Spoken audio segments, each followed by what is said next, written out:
कच्ची पक्की दर्दों में फर्क क्या है, कैसे पता चलेगा कि ये आपकी रियल पेन्स है, कैसे पता चलेगा कि ये आपकी फाउल पेन्स है।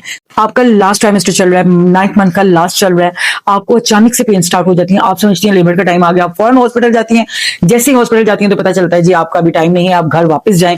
तो आप वापस आ जाती हैं अपना समूह लेके, और बाज दफा आप ये समझ रही होती हैं कि नहीं पेन है, कोई बात नहीं, अभी खत्म हो जाएगी, तो वो आपकी रियल पेन होती है, वो डिलीवरी का टाइम होता है, और आपको देन हॉस्पिटल पहुंचने में देरी हो जाती है, जिसके आपको नुकसानात का सामना भी करना पड़ता है। तो आज हम देखेंगे कि आपकी जो फाउल्स पेन है और आपकी जो रियल पेन है। सबसे पहले हम फाउल पेन को देख लेते हैं। जिस वक्त आपका 3rd ट्राइमेस्टर शुरू होता है तो आपकी uterus Braxton Hicks contraction start कर देती है, हल्का हल्का सा पेट का सख्त होना, यूट्रस कॉन्ट्रैक्ट करती है, कभी एकदम पेट सख्त हो जाता है फिर रिलैक्स हो जाता है। तो ये यूट्रस तैयारी कर रही है आपको लेबर में लेके जाने की। अब इसमें फर्क कैसे पता चलेगा कि जब आपकी फाउल पेन्स होती हैं तो वो आपको एक थोड़े से वक्फे के लिए होती हैं बहुत, और वो चेंज होती रहती हैं बहुत। एक जो उनका ड्यूरेशन होता है वो एक रहता है, उनकी फ्रीक्वेंसी जो है वो एक रहती है, और थोड़ा सा आराम करने से, रेस्ट करने से वो पेन्स खत्म हो जाती हैं। अगर आपको कॉन्स्टिपेशन है, अनीमा देने से वो पेन्स खत्म हो जाती हैं, और पोजीशन चेंज करके लेटने से भी वो पेन्स ठीक हो जाती हैं। जो आपकी फाउल पेन्स होती हैं वो वक्त के साथ होती हैं